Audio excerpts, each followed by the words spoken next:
Listen, क्या हो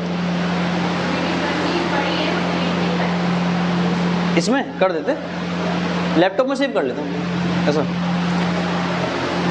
देखें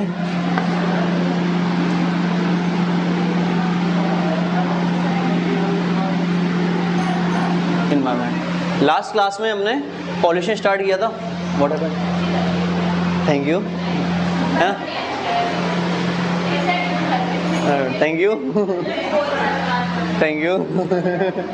चलो देखो, लास्ट क्लास में हमने पॉल्यूशन चैप्टर स्टार्ट किया था और हमने आज पॉल्यूशन साफ करवा दी कोचिंग का, इसलिए ये अनयूजलेस थिंग पड़े जाते हैं यहाँ पे कुछ भी ऑलरेडी, ठीक है। तो जो यूजलेस चीज़, सॉरी हाँ बताएं,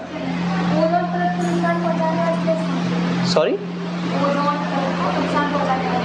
गैस कौन सी, CFC है मेनली। लिसन, हमने लास्ट क्वेश्चंस जो डिस्कस किए थे उसमें एयर पॉल्यूशन के थे मेनली, है ना, कौन कौन सी गैसेस जो एयर पॉल्यूशन के लिए रिस्पॉन्सिबल है, जिम्मेदार हैं। तो SO2 है, NO2 है, ओजोन है ना, CO है, और काफ़ी सारी गैसेस लिखवाई होंगी हमने आपको, ठीक है। इसके अलावा पार्टिकुलेट मैटर, कुछ कणों का साइज होता है, धूल कण, वो भी क्या करते हैं, प्रभावित करते हैं आपकी एयर को, ये हमने समझा दिया था आपको। स्मोक किस किस से बनता है, तो ओजोन और नमी और धूल के कण, या फिर सीधा कह दो ओजोन से और कोहरे से बनता है, कि कोहरे में नमी और धूल कण दोनों होते हैं, इसलिए आप डायरेक्टली वो भी कह सकते हैं। ये तो हो गया। क्वेश्चन 2 ही 3 टाइप के बनते हैं। पहला आएगा,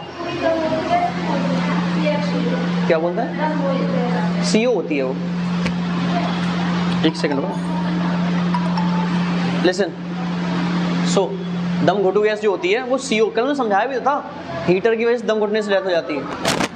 लिसन, बातें ना करें, सुने, है ना, और कृपया करके शादीशुदा महिलाएं इकट्ठी ना बैठे, है ना, बुराई करती रहती है, देखो बातें करती रहती हैं, देखो चलो कोई बात नहीं, हम मतलब बातें करती रहती हैं, सुनो। नेक्स्ट क्वेश्चन इज, 2-3 टाइप के क्वेश्चन बनते हैं पॉल्यूशन। सबसे कुछ पहला क्वेश्चन आएगा, ये शायद हमने नहीं लिखवाया है, वायु प्रदूषण के सबसे अच्छे सूचक कौन होते हैं। तो लाइकेन, सुना है लाइकेन का नाम, लिख लेना, लेकिन ना लाइकेन, एक क्वेश्चन रह गया वो शायद से हमें याद था, लाइकेन लिख लेना, वायु प्रदूषण के सूचक एयर पॉल्यूशन को इंडिकेट करते हैं, है ना। तो बेस्ट एयर पॉल्यूशन इंडिकेटर जो होता है वो कौन होते हैं, लाइकेन होते हैं। और आपको पता भी है, आपके जो ब्लू और ग्रीन लिटमस पेपर बनता है, याद है, एसिड और बेस के लिए यूज करते थे जो हम, वो किसका बना होता है, लाइकेन का ही बना होता है। ये हम समझा चुके हैं, ऐसे केमिस्ट्री में समझाया था हमने, पिछले वाले क्वेश्चन समझाया था, बायो में, ओके बताया होगा शायद से, याद था हमको, ठीक है। तो लाइकेन जो होते हैं वो वायु प्रदूषण सबसे अच्छे सूचक होते हैं, ये हम शायद समझा दिया था। ग्रीन हाउस गैसेस कौन कौन सी होती हैं, वाटर वेपर, CO2, CH4 और CFC है, ओजोन है, N2 नाइट्रस ऑक्साइड है, बहुत सारी होती हैं, ये होती हैं। अच्छा, और इनसे जो सिनेरियो बनता है उसको हम कहते हैं ग्रीन हाउस इफेक्ट, हरित गृह प्रभाव, ठीक है। जो गैसेस जिम्मेदार हैं उनको ग्रीन हाउस गैसेस, हरित गृह गैस कहते हैं। और इससे जो पूरी पृथ्वी का तापमान या टेम्परेचर बढ़ता है उसको हम कहते हैं ग्लोबल वार्मिंग, वैश्विक ताप। यहाँ तो हम समझा चुके थे आपको। और एक बच्चे ने, किसी ने क्वेश्चन पूछा था हमसे, फ्लाई ऐश क्या होती है। फ्लाई ऐश को हिंदी में हम कहते हैं उड़न राख। क्वेश्चन पूछा था, सब बता देना, क्या बता देते हैं, सुनो क्या होता है। आपने देखा होगा जब सर्दियों में हम अंगीठी वगैरह जलाते हैं, लकड़ी वकड़ी, तो एक वाइट कलर का कुछ उड़ता है, देखा है आपने। जैसे गेहूं वगैरह जो कट जाते, गेहूं को काटने के बाद जो पाली होती है, पाला बोलते हैं, जो भी बोलते हैं उसको हम जो जलाते हैं तो उससे भी उड़ता है सेम चीज़, उसी को क्या कहा जाता है, फ्लाई ऐश।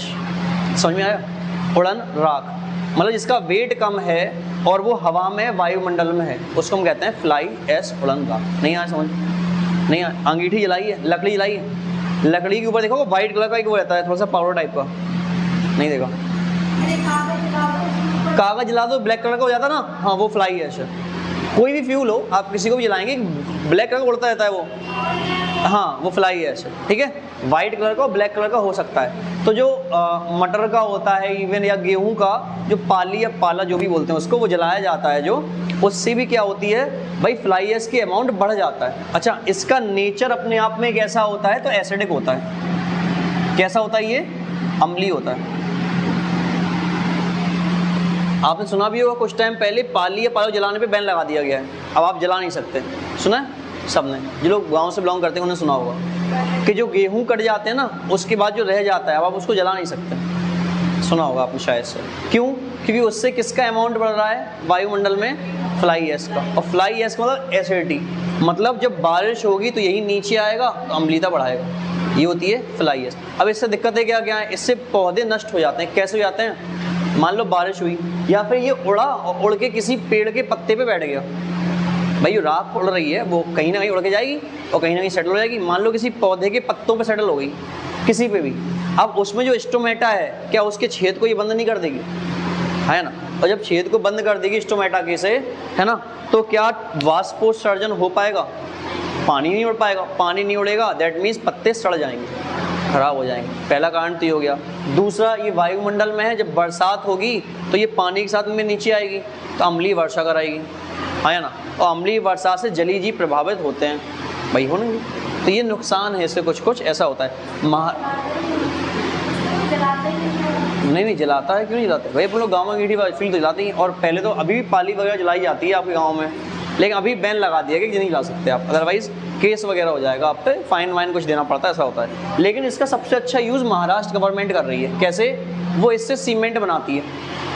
पहाड़ों पे जब यहाँ पे इकट्ठी हो जाएगी तो वहाँ से कलेक्ट करके इससे सीमेंट बना दी जाएगी। समझ में आया? हमने सिर्फ ये बोला कि जब आप कोई भी फ्यूल ईंधन जलाते हो, लकड़ी हो, पेपर हो, कुछ भी हो, उससे जो राख होती है इसका बहुत हल्का वेट है, वो उड़ती रहती है। आप देखना कभी सर्दियों में देखना आसपास के वायुमंडल पूरा पीला हो जाएगा उसकी वजह से। तो वो जो क्या करती है, वो जो राख उड़ रही है उसको हम कहते हैं फ्लाई ऐश। इतना सा ये क्या करेगी, जिस पौधे पे जाके बैठेगी उसके पत्ते सड़ा देगी। क्यों? वाष्पोत्सर्जन नहीं हो पाएगा, स्टोमेटा के छेद बंद हो जाएंगे, पहला। दूसरा, नेचर कैसा है? एसिडिक या अम्लीय है, तो जब बारिश होगी तो ये ऊपर से नीचे भी आएगी और नीचे अम्लीयता को बढ़ा देगी पानी में। ये इसके नुकसान होते हैं, कुछ कुछ ऐसा होता है। ठीक है, खास नहीं है तो ध्यान रख लेना। That's okay. लिखना है क्या? कुछ है नहीं, फ्लाई एश का। अगला टॉपिक लो, जल प्रदूषण, वाटर पॉल्यूशन।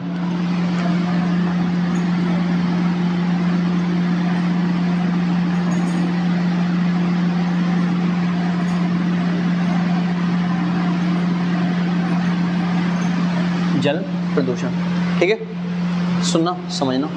पहली बात तो जल प्रदूषण के कारण क्या क्या हो सकते हैं? डेफिनेशन क्या होगी बताओ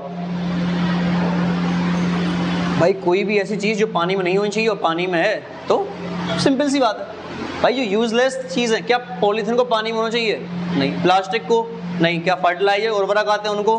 नहीं। क्या कांच को? नहीं। किसी भी चीज को नहीं होना चाहिए। और जो चीज है वो क्या है? पॉल्यूशन। तो आप जानते हैं पहली बात तो जो इंडस्ट्री का वेस्ट निकलता है ना, इंडस्ट्रियल वेस्ट, जो इंडस्ट्री से बचा हुआ सामान निकलता है उसको डायरेक्टली कहाँ डाल दिया जाता है? नदियों में या नालों, नालों से डायरेक्टली नदियों में। तो उससे क्या पानी प्रदूषित हो रहा है? हाँ, हो रहा है। ठीक है, पहली बात। सेकेंड थिंग इज सीवेज, जो हम गटर का पानी सीधा कहाँ छोड़ देते हैं? नदियों में। भाई नाला है, इसको फिल्टर किए बिना सीधे समुद्र में छोड़ दिया गया तो भाई गंदगी तो बढ़ाएगा, प्रदूषण करेगा। दो चीज़ों में। तीसरा क्या है? प्लास्टिक, प्लास्टिक से ही पोल्यूशन होगा। चौथा क्या है? फर्टिलाइजर, इसको हम कहते हैं उर्वरक, इसको हम कहते हैं प्लास्टिक। इसको लिख लो गटर का पानी, जो भी कहते हैं, है ना। ये सब चीजें क्या करती हैं? जल प्रदूषण करती है। क्लियर है? यहाँ तक कोई समस्या नहीं होनी चाहिए। नेक्स्ट देखना, 3 टर्म आते हैं जिसको आपको समझना है मेनली। वो 3 टर्म हैं, एक सुना होगा DO, एक सुना होगा BOD और एक होता है COD। सुना है ये कभी? इसको हम क्या कहते हैं? Dissolve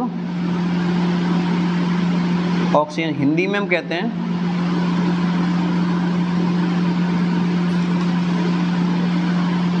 घुलित oxygen. BOD क्या होता है? बायोलॉजिकल ऑक्सीजन डिमांड, हिंदी में हम कहते हैं जैविक ऑक्सीजन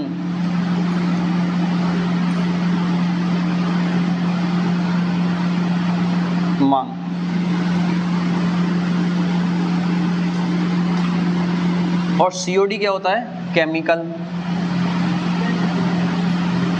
ऑक्सीजन डिमांड। एक क्वेश्चन इससे बहुत आता है पूछने में, हर बार आता है। केमिकल ऑक्सीजन डिमांड, इसको कहते हैं रासायनिक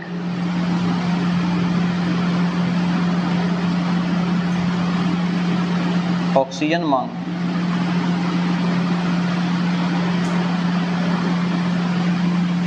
ठीक है, तीन चीजें, इन टर्म को समझेंगे कि टर्म क्या हो। आप सुनना पहले, फिर लिख लेना बाद में, बहुत बड़ी डिस्कशन नहीं है। पहला क्या आता है? DO। DO का फुल फॉर्म क्या है? Dissolve oxygen. हिंदी में कहेंगे हम इसको घुलित। और आप अपनी लैंग्वेज में चाहो तो लिख सकते हो, कोई बड़ी बात नहीं, जैसे आपको समझ में आए। आप प्योर बुंदेलखंडी में लिख लो, समझ रहे हो क्या होता है। जैसे हमने बोला जल प्रदूषण क्या है, तो आप तो लिख लो कोई भी चीज़ जो वहाँ पानी में नहीं होनी चाहिए, पानी में है तो क्या है। अब ये थोड़ी आप हमारी डेफिनेशन का वेट करो कि हाँ आप ही लिखवाओ सर अच्छे से। भाई एक ही बात, आपको UPSC देना नहीं है, वनडे एग्जाम देने हैं, ऑप्शन टिक करने को आएगा, खत्म। लैंग्वेज थोड़ी लिखनी है आपको, वहाँ पे आप वर्ड का सिलेक्शन कर रहे हो, आपको देखना है बस। तो आप अपनी लैंग्वेज लिख लो बिल्कुल, ठीक है। जैसे कि हम DO को समझाएं क्या होता है। लिखा क्या है? Dissolve oxygen. घुलित मतलब, अच्छा पानी का केमिकल फॉर्मूला क्या होता है? H2O। सबको पता है H क्या है? हाइड्रोजन। O क्या है? पानी में ऑक्सीजन होती है। पानी में जो ऑक्सीजन होनी चाहिए वही क्या है? नॉर्मली पानी में, एक शुद्ध पानी में जो ऑक्सीजन होनी चाहिए वही क्या है? घुलित ऑक्सीजन। मतलब जो जल में घुली हुई ऑक्सीजन की मात्रा है प्योर जल में, वही क्या है? घुलित ऑक्सीजन। बिल्कुल सिंपल शब्दों में, ठीक है। तो लिखना जल में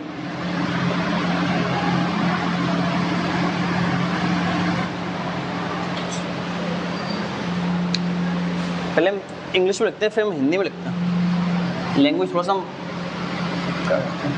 amount of oxygen present in pure water. Hindi में भी लिखवा रहे हैं, दोनों में लिखवा रहे हैं, बाइलिंगुअल, परेशान नहीं होना है ना। जल में ऑक्सीजन की घुलित मात्रा, मतलब पानी में, एक प्योर पानी में आप जो पी सकते हैं, पीने योग्य पानी है, उसमें जो ऑक्सीजन का अमाउंट होना चाहिए वही ऑक्सीजन का अमाउंट क्या कहलाता है? डिसॉल्व। इस बात को समझने में किसी को दिक्कत हो रही क्या? आप जो पानी पी रहे हैं उसमें इतना ऑक्सीजन होना चाहिए, उतना ऑक्सीजन है तो वो क्या है? Dissolve oxygen. सिंपल सी बात है, ठीक है।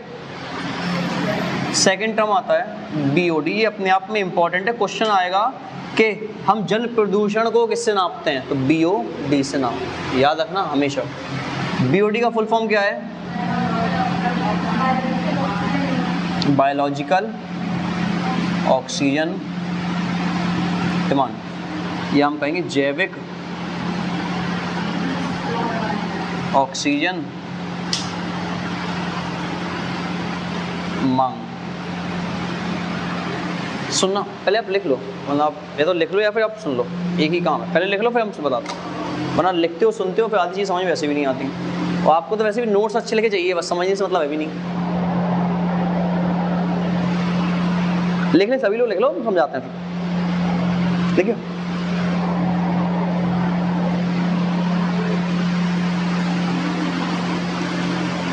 क्वेश्चन ऐसा भी आ जाता है कभी कभी कि इनमें से कौन सा कारण है जो जल प्रदूषण का नहीं है, तो आप खुद देख सकते हैं कौन सी है पानी को खराब नहीं करेगी। समझ लो, ऐसा है, लिख लो।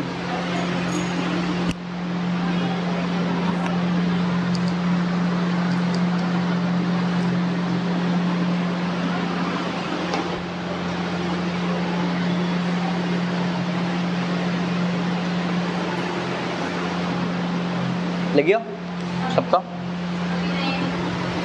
इस साइड वाला लिख गया होगा, इस साइड वाला भी लिखा।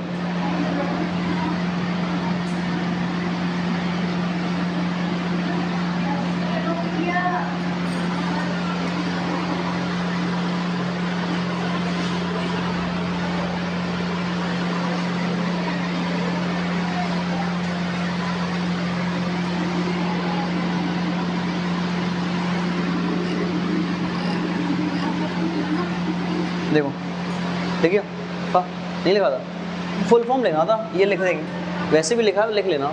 हाँ सुनना,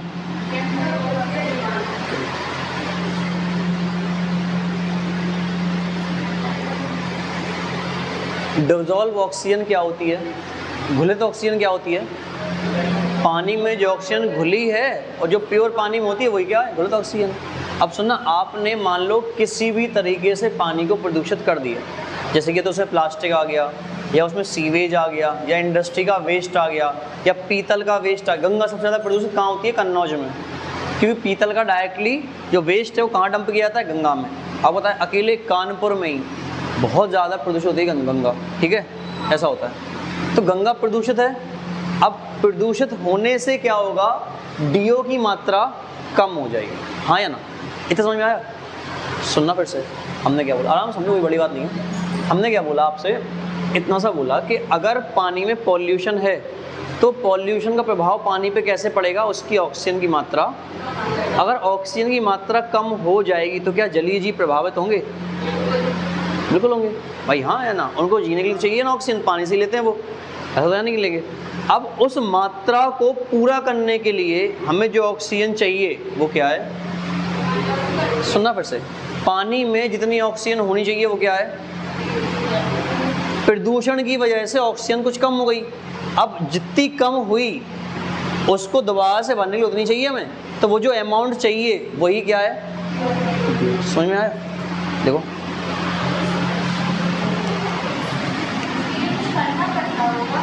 हाँ, बीओडी, उसके लिए एक प्लान चलाए जाते हैं अलग अलग, सुना होगा आपने कि गंगा एक्शन प्लान चलाया गया था अभी, एक स्वच्छता के लिए, गंगा के लिए, तो धीमे धीमे मेंटेन होता है उसका, एकदम से तो नहीं होता, कैसे पॉसिबल एकदम से कोई भी चीज़, ऐसा होता है।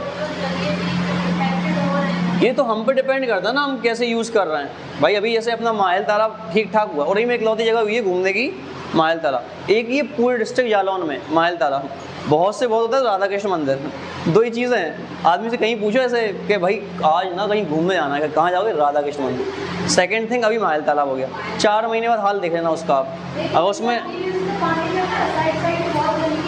तो वो करते तो हम ही हैं। वहाँ पे अब डस्टबिन बना है, डस्टबिन से ज़्यादा कूड़ा तो उसके बगल में डालना मिलेगा, हम ही नहीं कर रहे अपनी रिस्पॉन्सिबिलिटीज़ को फील, तो कैसे काम चलेगा, समझ रहे हो? आप अपना काम करो, सब सामने वाला कुछ भी कर रहा हो, मर्डर कर रहा है, करने दो, तुम्हें क्या मतलब है, आप नहीं कर रहे हो, खत्म, क्या वो भी तो कर रहा है, हम भी करेंगे, तो करो फिर भाई, क्या कह देगा भाई। सामने वाला पानी मान लो आप वेस्ट कर रहा है, आप तो सेव करो, खत्म बात है, हम कर रहे हैं, बाकी क्या कर रहा है उससे फर्क नहीं पड़ता। सुनना, बीओडी में हम क्या लिखेंगे, amount of oxygen needed,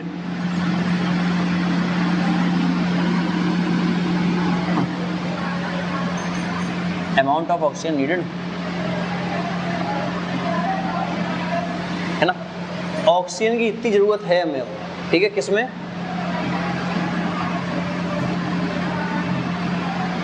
to make the level of oxygen equal to D.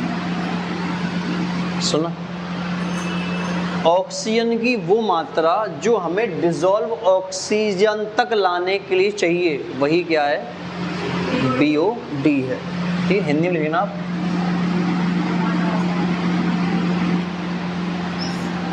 Oxygen की मात्रा जो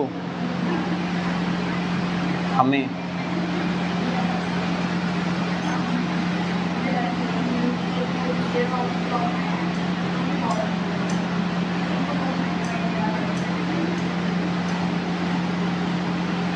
ऐसे रफली लिख दिया, थोड़ा सा समझना, ठीक है। पानी में, फिर से हम बार बार रिपीट करें, टर्म समझना थोड़ा सा डिफिकल्ट हो जाता है तो इसलिए समझा दे रहा है। पानी में जो आप पानी पी रहे हैं, यूज़ कर रहे हैं, कुछ भी है, उसमें जो ऑक्सीजन की मात्रा होनी चाहिए शुद्ध पानी के लिए वो क्या है, DO है। पानी में जो ऑक्सीजन होनी चाहिए वो क्या है, अरे पानी का फॉर्मूला क्या है, H2O, तो इस O का अमाउंट होगा ना फिक्स, कुछ ना कुछ 2:1 के फॉर्म में, तो ऑक्सीजन का जितना अमाउंट पानी में होना चाहिए वो क्या है, DO है। अब प्रदूषण की वजह से ऑक्सीजन के लेवल में कमी आ गई। अब उस कमी को पूरा करने के लिए जो हमें ऑक्सीजन चाहिए वो क्या है, तो आप यहाँ पे लिख लो, है ना, और लिख लेना, प्रदूषण के कारण ऑक्सीजन की मात्रा में आई कमी को पूरा करने के लिए जितनी ऑक्सीजन की आवश्यकता है वही BOD है। दोनों टर्म समझ में आए? नहीं आए? नहीं आए एक्सप्रेस आधार नहीं है, आ जा गए चलो ठीक है, समझ में आया? फिर से सुनना, अगेन सुनना।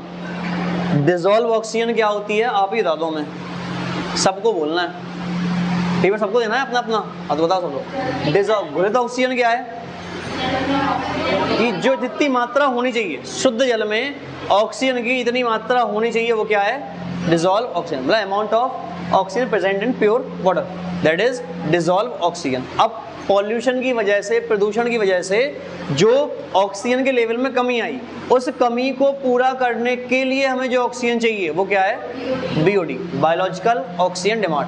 क्वेश्चन आएगा अगला कि हम जल प्रदूषण को किससे मेजर करते हैं, BOD। भाई जितनी कमी आई होगी उतना जल प्रदूषण है, ज़्यादा कमी है ज़्यादा प्रदूषण, कम है तो कम है। समझ में आया आपको? ये होगा तो लिख लेना ये भी आप, ये दोनों चीज़ें लिख लो आप, फिर हम समझाते हैं COD क्या होता है। जल प्रदूषण को, या इसे देखो BOD की मात्रा, जल प्रदूषण का सूचक है, जल प्रदूषण का सूचक BOD की मात्रा पर निर्भर करता है। जल प्रदूषण BOD की मात्रा पर निर्भर करता है, BOD की मात्रा पर निर्भर करता है। अगर BOD ज़्यादा मात्रा में चाहिए तो जल प्रदूषण ज़्यादा है, BOD कम चाहिए तो जल प्रदूषण कम है, पता होना चाहिए, ठीक है? अभी समझ में आया सबको? समस्या, परेशानी, पीड़ा है, नहीं है?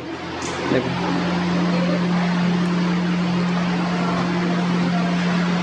लिख गया सभी का, लिख गया? नहीं लगा? लिख लो, इस साइड वाला लिख गया होगा।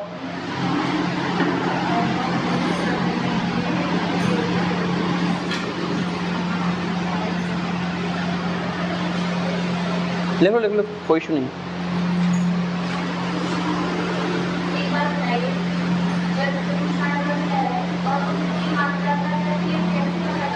क्या जल प्रदूषण अगर है,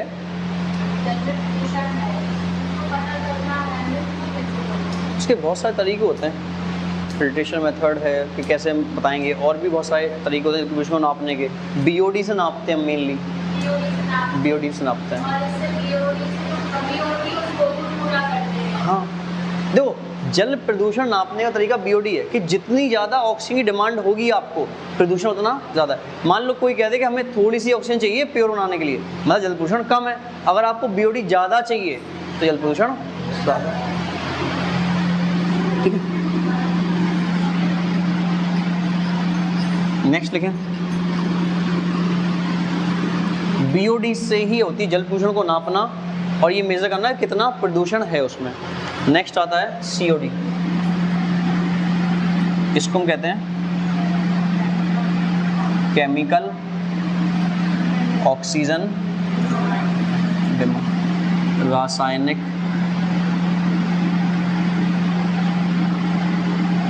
ऑक्सीजन मांग,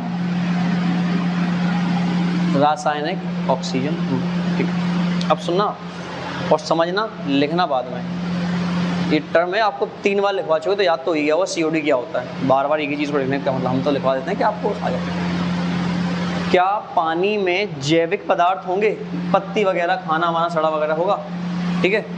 क्या इसके साथ में कुछ ऐसे ही पदार्थ होंगे जैसे कि प्लास्टिक की पॉलीथिन है, प्लास्टिक है, पॉलीथिन है, या DDT है, फर्टिलाइज़र है।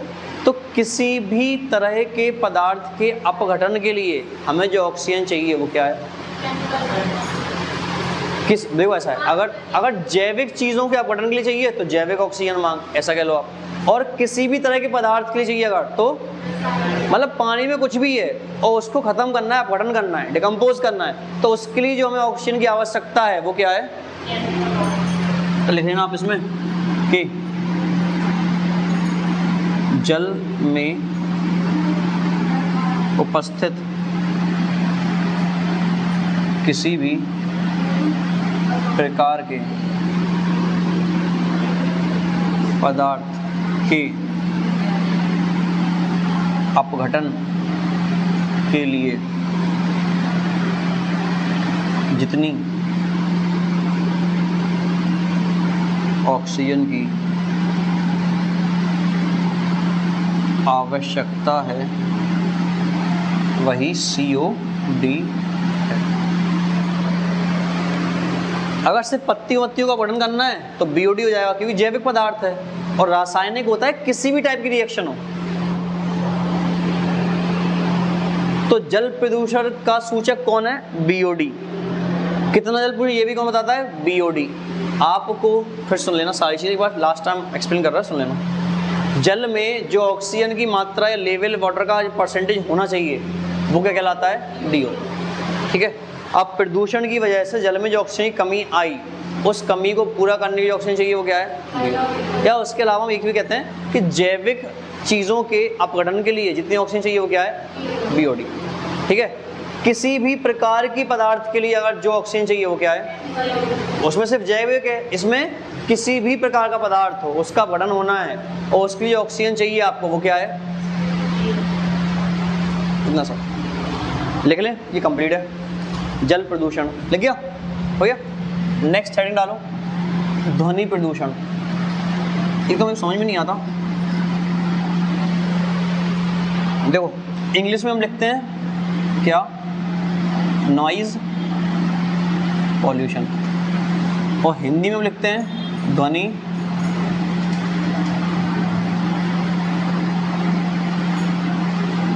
ध्वनि तो साउंड होता है शायद से, है ना, नॉइज तो शोर होता है, तो शोर प्रदूषण होना चाहिए, है ना।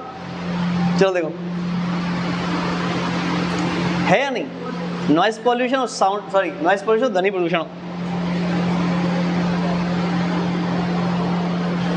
नहीं, ऐसे फालतू एग्जाम्पल्स हम बताते रहते हैं। देखो सबसे पहले तो नॉइज पॉल्यूशन किस किस से हो सकता है, स्पीकर लगाओ कोई भी आप, एक ही बात है, जब हम DJ लिख दें, ये डीजे डिस्ट्रिक्ट जज नहीं है, कूलर से, हाँ कोई भी चीज़ जो आपको कानों को थोड़ा सा इरिटेट कर रही हो, दैट इज, जैसे कि ये फैन जो कि आपको लेक्चर में काफ़ी इरिटेट करता है, इस साइड वाला, अच्छा हाँ ठीक है।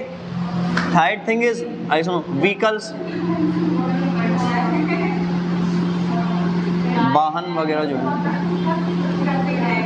ठीक है, जैसे कि ये बुलेट वगैरह का हॉर्न और साइलेंसर जो लगवा लेते हैं लोग बाग और चले जा रहे हैं, वो से बगल में खड़े होके दे हॉर्न, है ना, फिर वो मिर्जापुर का डायलॉग याद आ जाता है, हेलीकॉप्टर बना के ले जाओगे। देखो नहीं ठीक है, देखते रहो सीरीज वीज, कोई बड़ी बात नहीं। देखो नेक्स्ट, स्पीकर हो गया, डीजे वगैरह, वोल्केनिज्म,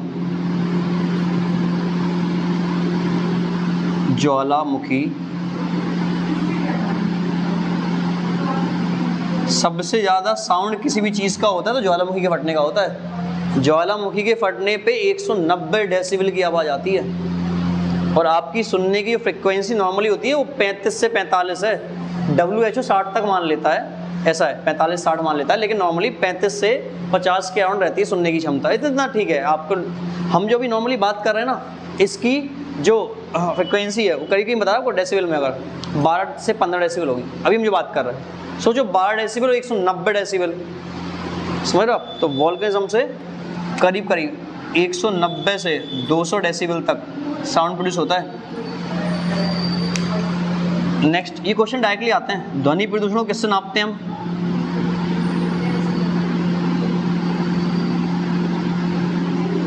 मतलब मापने की इकाई क्या होती है, मापन इकाई,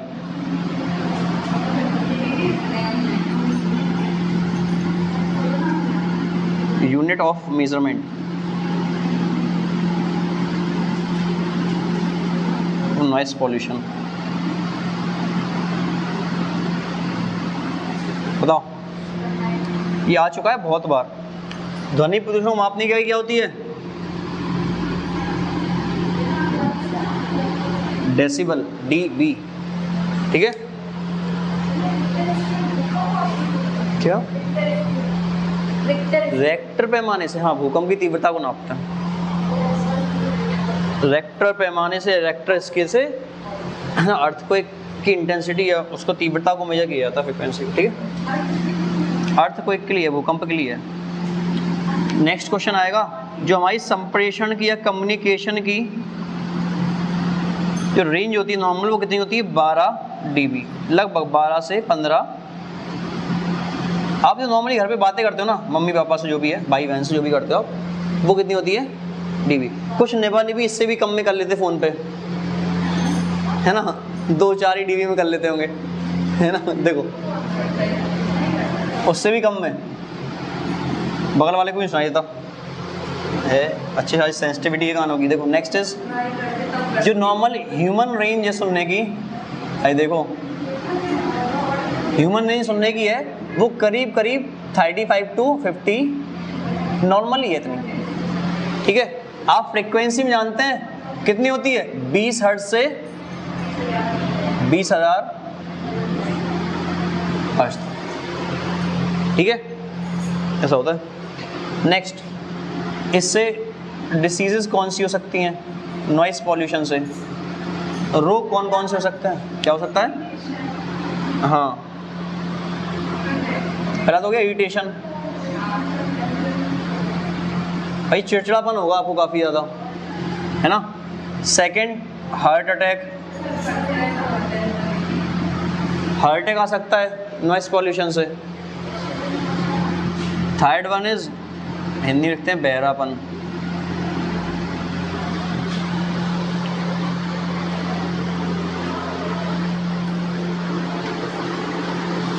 ठीक है, और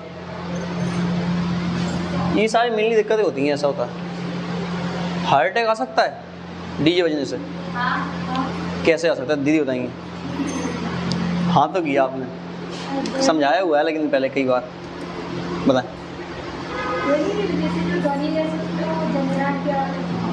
वाइब्रेशंस होते हैं, क्या साउंड में कंपन होता है?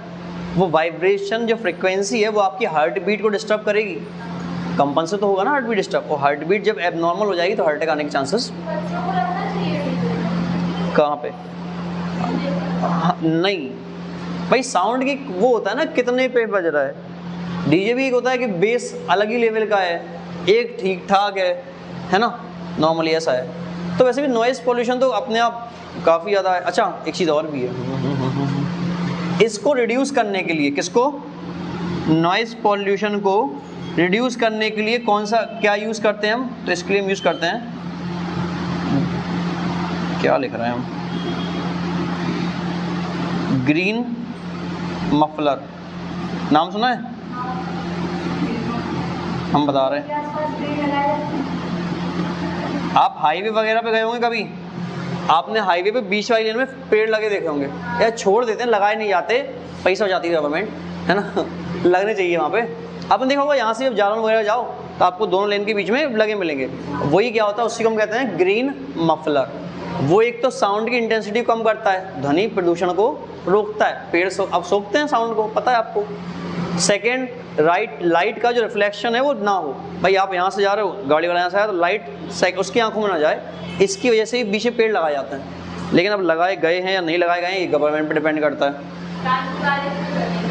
कानपुर वाले काफ़ी जगह लगे, हम ये कह रहे हैं कहीं कहीं नहीं भी लगे, ऐसा है, ठीक है। ज़्यादा जगह लगे हैं, वो करना चाहिए, गवर्नमेंट करती भी है।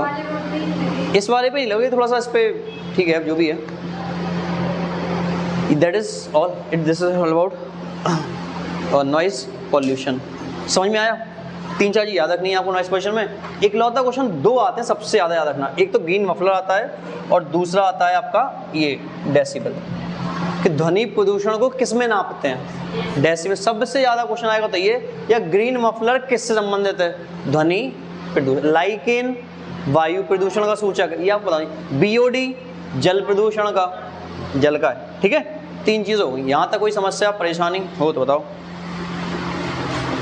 आया समझ में? ये इजी सा है, एनवायरनमेंट काफ़ी लिख गया होगा।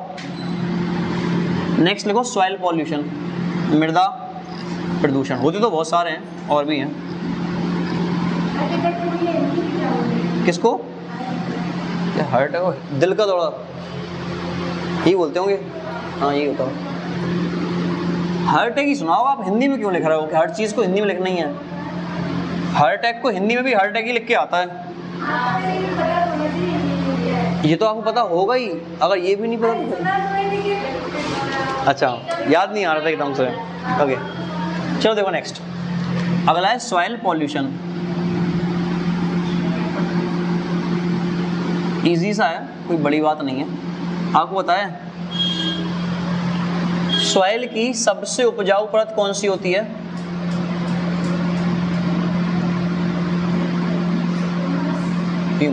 यस, सॉइल की सबसे ऊपरी लेयर कौन सी होती है? और जो सबसे ऊपरी है वही सबसे उपजाऊ, सबसे ज्यादा फर्टाइल है। तो मोस्ट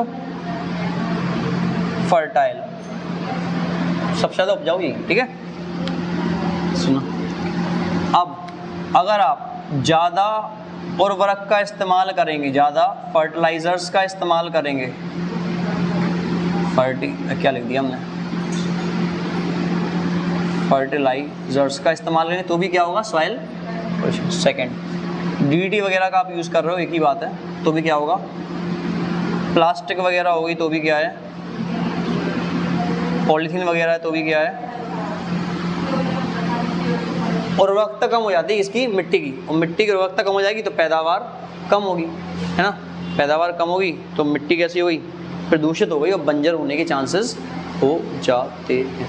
इसीलिए आपने देखा होगा कि बहुत सारे मृदा केंद्र खुलवाए गए हैं कि आप पहले मिट्टी की जांच कराओ कि उसमें किस चीज़ की आवश्यकता है, या अन्ना में जिंक वगैरह पे ले जा रहे हो, कुछ भी करे जा रहे हो, तो ऐसा नहीं करना।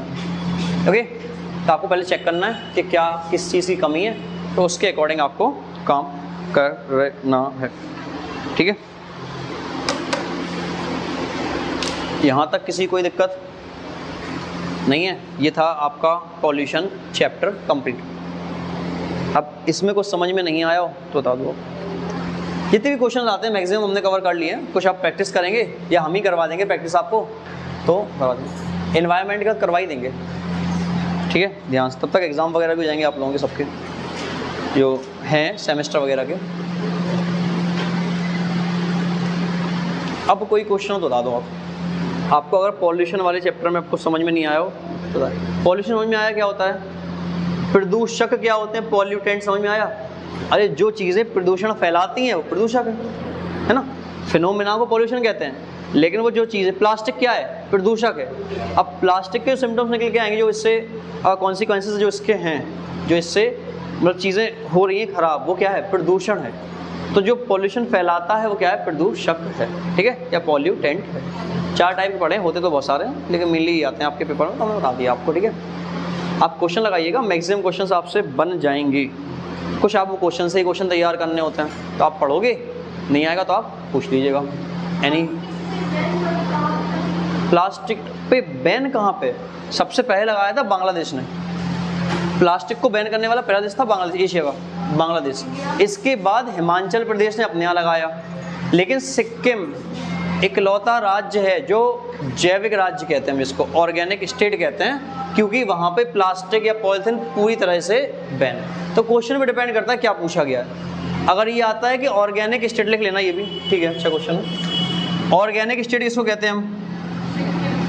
ऑर्गेनिक स्टेट या हिंदी में कहते हैं जैविक राज्य, जैविक राज्य। तो ये है आपका सिक्किम।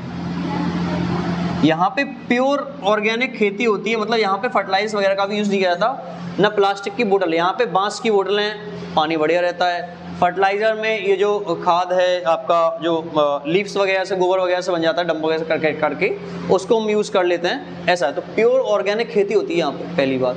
लेकिन सबसे पहले प्लास्टिक की बोतल्स बैन करने वाला राज्य कौन सा था? तो हिमाचल प्रदेश था। कंट्री कौन थी? तो बांग्लादेश, जिसने बैन किया था। नेक्स्ट क्वेश्चन, ये आया हुआ है जैविक राज्य के नाम से, कौन जानते हैं? है ना, सिक्किम है। So any further question?